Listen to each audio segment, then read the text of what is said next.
Ahoj všichni, nejdříve dovolte, abych se představil. Pro ty, co mě neznají, moje jméno je Miloš Hildebrand, jsem spoluzakladatelem firmy Fitslide, zároveň působím jako osobní trenér cca 15 let a pohybuju se v oblasti sportu. O čem je tady to video v krátkosti, musím se vejít do 50 vteřin, tak aby se vešlo na naše veškerá média, Instagram, Facebook a tak dále.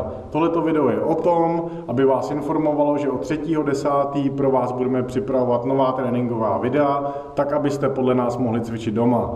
Veškerá videa budou volně přístupná na internetu, ať už na našich facebookových nebo YouTubeových stránkách. Jediný, co k tomu potřebujete, je takovýhle pár Fitslide, který si můžete pořídit už od 490 korun. Pozor, od pondělí v návaznosti na náš nový tréninkový program máme slevu na veškeré produkty Fitslide 15%.